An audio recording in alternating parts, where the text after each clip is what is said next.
선지자 엘리야라고 하는 이름은 우리에게 잘 알려진 이름입니다. 혼자서 450명의 바알 선지자를 이겼던 그런 전설적인 인물입니다. 성경은 엘리야의 이 결정적인 승리의 장면을 이렇게 묘사하고 있습니다. 열왕기상 18장 37에서 39절까지 말씀인데 이렇게 되어 있습니다. 여호와여 내게 응답하옵소서, 내게 응답하옵소서. 이 백성에게 주 여호와는 하나님이신 것과 주는 그들의 마음을 되돌이키심을 알게 하옵소서 하매, 이에 여호와의 불이 내려서 번제물과 나무와 돌과 흙을 태우고 또 도랑에 물을 핥은지라. 모든 백성이 보고 엎드려 말하되 여호와 그는 하나님이시로다, 여호와 그는 하나님이시로다 하니. 엘리야가 하나님께 부탁합니다. 응답하옵소서, 응답하옵소서. 그렇게 부탁을 합니다. 그렇게 외치자마자 하나님의 불이 내려와서 번제물과 그 주변이 그 불에 다 휩싸였다라고 하는 겁니다. 놀라운 기적의 장면 아니겠습니까? 번제물을 앞에 두고 우리가 불을 붙인 게 아니라 하나님께 응답하옵소서 했더니 하늘에서 불이 내려왔다라고 하는 겁니다. 그 장면을 보고 모든 사람들이 일제히 엎드려서 하나님을 찬양했다라고 그렇게 기록되어 있습니다. 어떻게 보면 선지자로서 경험할 수 있는 가장 속 시원한 사건이 아니었을까? 가장 상상해 보건대 내가 선지자로서 일을 하면서 하나님의 사역을 감당하면서 이와 같은 통쾌한 일이 한 번쯤은 있지 않을까라고 기대했던 그 장면이 바로 이런 장면, 인간이라면 보통 이런 장면들을 마음속에 그리지 않을까 생각을 합니다. 마치 영화에 나올 법한 장면이죠. 딱 사람들이 원하는 하나님의 기적 그대로의 모습이 지금 엘리야에게 일어났다라고 하는 겁니다. 아마 이 엘리야 본인도 이 순간 전율을 느끼지 않았을까라고 저는 생각을 합니다. 하나님의 능력이 모든 사람 앞에서 의심할 여지 없이 보여지는 그런 통쾌한 순간이었다라고 저는 그렇게 평가를 합니다. 450대 1이라고 하는 영적 전쟁에서 이길 수 없는 전쟁 아니겠습니까? 물리적으로 부딪히는 건 아니라고 할지라도 영적 전쟁으로 상대방의 어떤 다른 종교의 이 선지자들 450명과 자신은 혼자밖에 남지 않은 이 단신의 몸으로 그 전투에서 완벽하게, 그것도 가장 멋있는 모습으로 승리했던 것이 바로 엘리야였습니다. 그런데 상황은 엘리야의 이 기대와는 좀 다르게 흘러가기 시작합니다. 분명 여기까지는 자신이 생각한 것 이상으로 하나님께서 보여주셨는데, 그래서 450대 1의 싸움을 승리하기는 했는데, 또 하나님이 엘리야 편에서 엘리야와 함께 하신다는 것을 그냥 눈으로 보이게 누구나 볼 수 있도록 그렇게 하나님께서 증거해 주셨기 때문에 이보다 더 좋을 수는 없었단 말입니다. 근데 그럼에도 불구하고 여전히 이스라엘은 바알과 아세라를 버리지 않았습니다. 애초에 이 모든 기적들 전에 이렇게 이 엘리야가 이 모든 일들을 하게 되었던 것은 이스라엘을 구원하기 위해서 그랬거든요. 이스라엘이 바알과 아세라에 사로잡혀 있었기 때문에 그 이방 신들로부터 구원하기 위해서 이 모든 일들을 계획하고 또 그것에 자신의 목숨을 걸었는데, 이와 같은 대단한 기적이 있었음에도 불구하고 그게 바뀌지 않았다라고 하는 겁니다. 오히려 이 일 때문에 엘리야의 물리적인 목숨이 위태로워졌습니다. 그래서 엘리야는 결국 광야로 쫓겨나게 됩니다. 자신의 발로 가기도 했지만 어떻게 보면 밀려서 쫓겨난 것이나 마찬가지죠. 그대로 남아 있었다가는 목이 달아날 그런 상황 가운데 있었기 때문에 그렇습니다. 그래서 광야로 도망쳐서 만나게 되는 것, 그때 만나게 되는 것이 우리가 잘 알고 또 유명한 바로 그 로뎀 나무입니다. 그 크지도 않은 그 나무 밑에서 엎드려서 하나님께 자신의 억울함을 부르짖다가 결국에는 하나님의 산인 호렙산까지 그가 하나님의 인도하심을 받게 됩니다. 그래서 이 호렙산, 그 산에 가서 도착해서 한 굴에 그가 들어가게 되었습니다. 그 속에 자신이 몸을 숨긴 채로 다시 한번 하나님께 기도하기 시작합니다.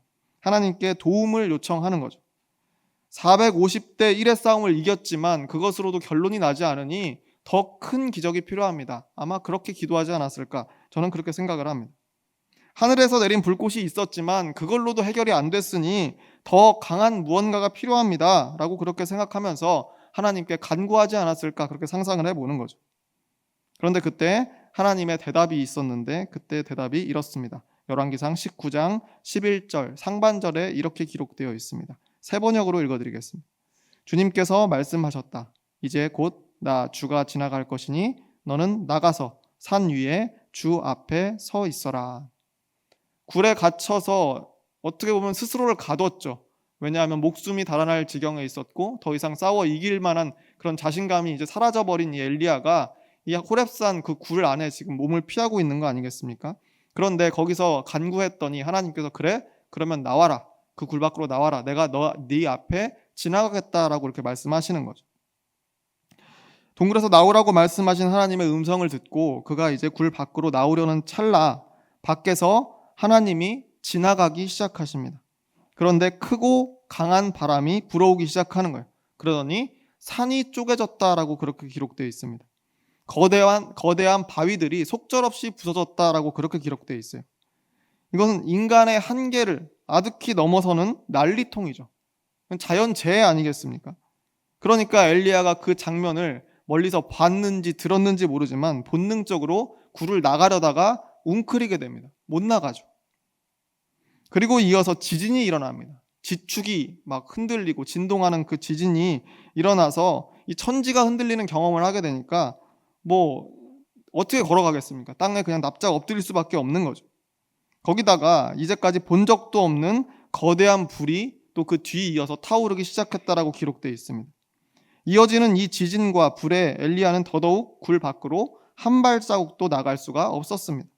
인간의 본능 아니겠습니까? 어떻게 그런 상황 가운데 서서 걸어서 굴 밖으로 나가겠습니까?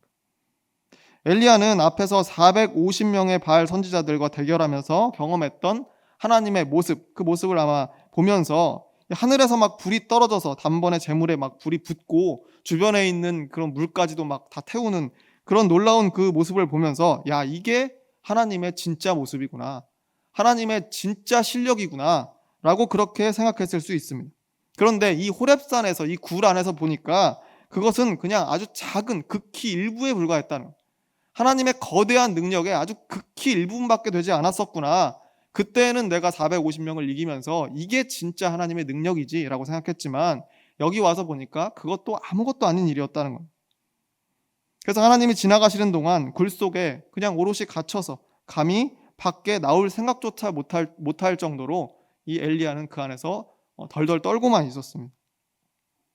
모든 난리가 다 지나가고 난 후에 비로소 엘리야는 굴 밖으로 나왔는데 그것도 얼굴을 동동 싸매고 혹시나 뭔가 있을까봐 얼굴을 옷으로 가린 채 나올 수 있었다라고 기록되어 있습니다. 12절 하반절 이하 말씀에 이렇게 되어 있습니다.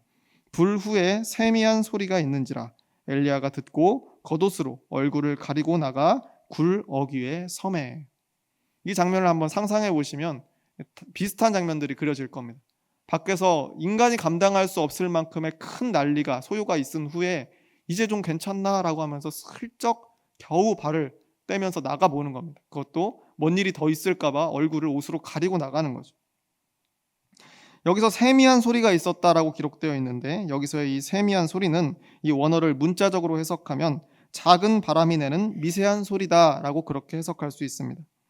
감당할 수 없는 난리와 함께 하나님께서 지나가신 후에 마지막 남은 잔바람 소리를 들으면서 그제서야 엘리야가 굴 밖으로 조심스럽게 얼굴을 가리고 나갔다라고 하는 겁니다.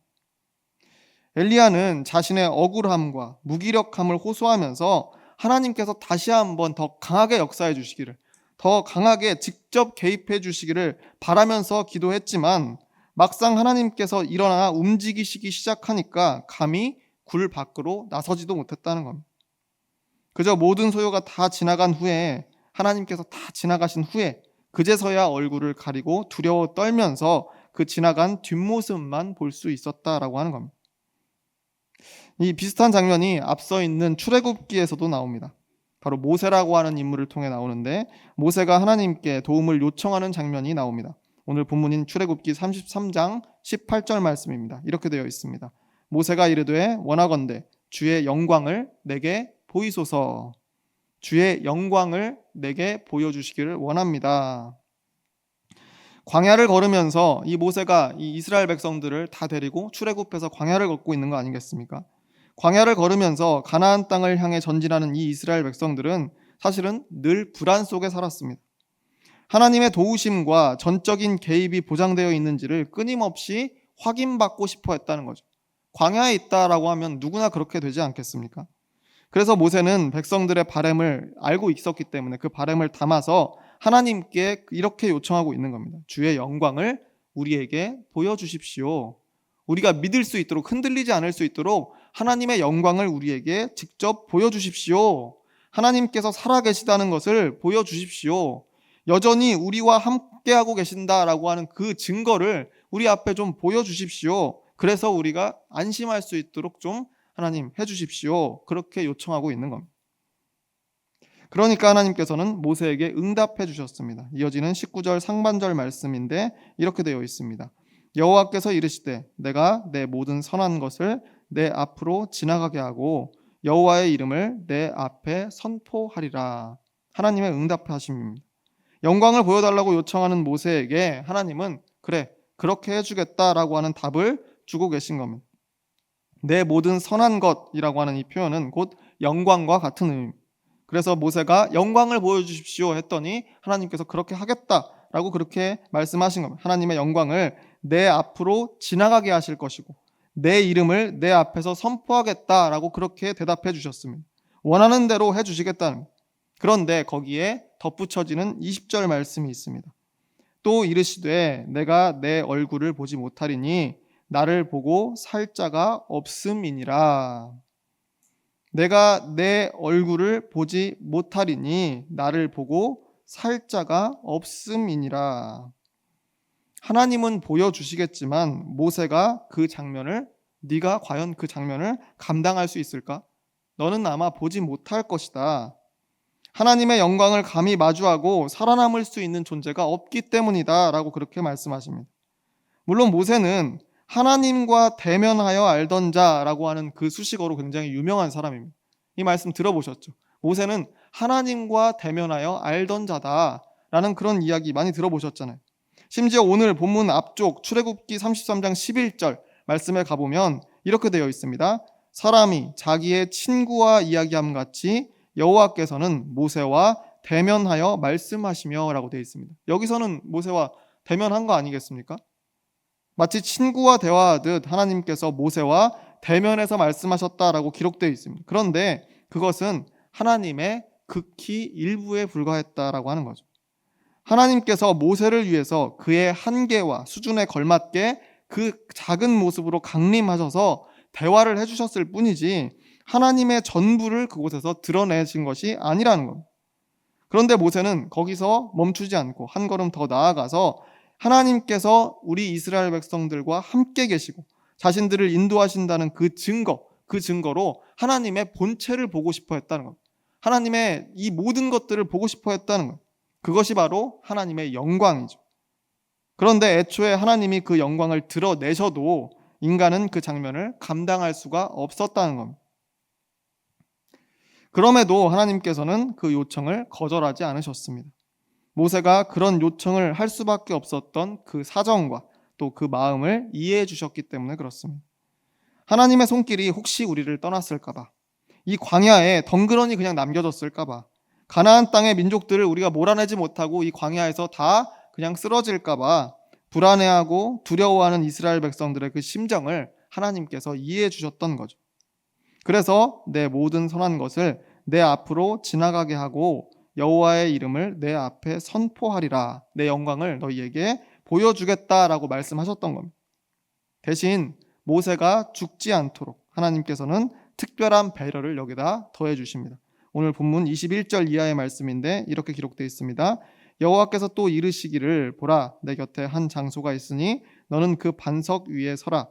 내 영광이 지나갈 때 내가 너를 반석 틈에 두고 내가 지나도록 내 손으로 너를 덮었다가 손을 거두리니 내가 내 등을 볼 것이요 얼굴은 보지 못하리라. 하나님의 말씀입니다. 내 영광이 지나갈 때 내가 서 있는 반석 틈을 손으로 덮어서 보호하여 주겠다라고 하는 하나님의 말씀입니다. 하나님의 배려고 은혜죠. 너희들이 원하는 그것을 안심시켜 주기 위해서 너희 앞을 내가 지나가겠지만 그러면 너희가 살아있을 수 없으니 내가 내 손으로 너희를 잠깐 가려주겠다라고 말씀하시는 것. 그러면 너희는 죽지 않을 것이다. 비록 하나님이 지나가시는 그 영광의 순간을 마주하는 것은 사람에게는 결코 허락되지 않는 것이라서 하나님 손으로 가려지기는 하겠지만 그 지나시는 소리와 울림을 듣고도 충분히 하나님이 우리와 함께 하신다는 확신을 얻을 수 있을 것이다 라고 하는 겁니다. 그 모든 영광이 다 지나고 나서야 하나님이 손을 거두시면 그제서야 모세의 눈앞에는 하나님의 모습이 보일 텐데 그것은 하나님의 등이 될 것이라는 거예요. 내가 내 등을 볼 것이요 하나님의 뒷모습을 보게 될 것이다 라고 그렇게 말씀하고 계시는 겁니다. 오늘 본문을 통해서 깨달을 수 있는 진리가 뭘까요? 하나님의 영광이라고 하는 것은 우리에게는 영원히 가려지는 일입니다. 하나님이 역사 안에 움직이시는 그 모습은 사실은 우리가 감당할 수 없기 때문에 숨겨지는 장면입니다. 우리의 나약함을 아시는 하나님의 은혜나 마찬가지죠. 우리가 그것을 보지 못하게 가리시는 것은 우리에게 그냥 숨기시려고 하는 것이 아니라 우리를 위해서 하나님께서 그렇게 하신다는 것. 우리의 불안과 두려움을 이해하시는 하나님께서 그의 손으로 우리의 눈을 가리시기는 가리시되 소리와 진동은 듣고 느끼게 하셨다. 무슨 일이 일어나고 있구나 어렴풋이 느낄 수 있도록 그렇게 하나님이 배려하셨다는 것. 그리고 그 모든 일이 지나고 난 뒤에 비로소 하나님이 지나신 다음의 그 모습, 하나님의 등, 하나님의 뒷모습은 우리에게 허락되었다라고 하는 진리를 이 말씀을 통해서 알 수 있을 것 같습니다. 이제 보니까 엘리야에게 들렸던 그 세미한 소리, 그리고 모세가 바라봤던 하나님의 등, 이게 바로 나약한 우리들을 위해서 보이시는 하나님의 역사의 작은 파편들이었다라는 그런 깨달음이 저에게 있었습니다. 우리 인간은 하나님 앞에는 설 수가 없는 존재입니다. 그분의 일하심을 보기 원하는 것도 우리의 본능이긴 하지만 막상 그것이 보여졌을 때 우리는 감당할 수가 없는 존재입니다. 하나님의 임재와 역사를 보기 원하는 것은 전 인류의 공통입니다.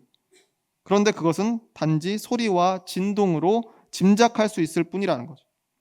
우리에게 볼 수 있게 허락된 것은 단지 그 영광의 뒷모습뿐입니다. 하나님이 다 일하시고 난 후에 남는 세미한 소리와 그분의 등이 전부라는 것. 그래서 예수님께서는 이런 말씀을 하신 적이 있습니다. 마태복음 16장 1절과 4절 말씀을 제가 읽어드리겠습니다. 바리새인과 사두개인들이 와서 예수를 시험하여 하늘로부터 오는 표적 보이기를 청하니 악하고 음란한 세대가 표적을 구하나 요나의 표적밖에는 보여줄 표적이 없느니라 하시고 그들을 떠나가시니라. 아멘. 하늘의 표적을 요청했지만 정작 사람은 감당할 수 없기 때문에 예수님은 보여줄 표적이 없다라고 말씀하셨습니다. 단지 요나의 표적, 이미 지나간 하나님 역사의 뒷모습만을 볼 수 있을 것이다 라고 그렇게 말씀하셨던 거죠. 우리는 때로는 바리새인과 사두개인들처럼 하늘로부터 오는 표적을 구할 때가 있습니다. 또 모세가 요청한 하나님의 영광을 확실하게 보기를 원할 때가 있는 거예요. 모호하게 보는 거 말고 확실하게 좀 우리에게 보여주십시오. 그렇게 하나님께 요청할 때가 있습니다. 엘리야가 경험했던 하나님의 크고 강한 바람과 지진과 화염을 두 눈으로 목격하고 싶어 할 때가 있다는 거예요. 그런데 이 모든 것들은 우리에게는 허락되지 않는 일입니다. 하나님의 임재와 그 일하시는 장면을 마주하기에는 우리가 너무나 나약한 존재이기 때문에 그렇습니다. 하지만 하나님께서는 그 표적을 보고자 하는 우리의 마음을 이해해 주시는 분이십니다. 그래서 지나가신 후에 등을 보여주시고 큰 소리가 지난 후에 세미한 소리를 통해서 비로소 우리에게 은혜의 말씀을 허락해 주시는 겁니다. 우리는 하나님이 일하시는 것을 우리의 삶을 통해서 예측할 수가 없습니다. 그뿐만 아니라 그분의 일하심을 직접 볼 수도 없는 그런 존재들입니다. 그것은 우리가 감당치 못함을 아시고 하나님께서 숨겨주시는 거죠. 모세를 반석 틈에 세우시고 거기를 손으로 덮으셨다가 다시 열어주시는 것처럼 우리에게 숨겨주시는 겁니다. 우리를 위해서. 그것이 바로 하나님의 은혜죠. 하나님이 모세를 손으로 덮어 가려주신 것처럼 우리에게도 하나님의 일하심은 가리워져서 보이지 않습니다. 그러나 분명 우리의 인생 고비고비마다 하나님께서는 우리 곁을 지나고 계신다라고 하는 사실, 그 사실을 여러분은 기억하시기를 바랍니다. 그러면 하나님께서 지나가신 후에 그분의 뒷모습을 비로소 볼 수 있을 겁니다. 큰 소리 후에 남겨진 하나님의 세미한 음성을 들을 수 있을 줄로 저는 그렇게 믿습니다. 바라기는 우리를 구원하시기 위해 오늘도 우리 곁을 지나가시는 하나님을 신뢰하시길 바랍니다. 또 그분의 뒷모습과 세미한 소리를 보고 들으면서 삶의 불안함과 두려움을 구원의 확신으로 바꾸어내는 저와 여러분이 모두 되시기를 주의 이름으로 축원합니다. 기도하겠습니다.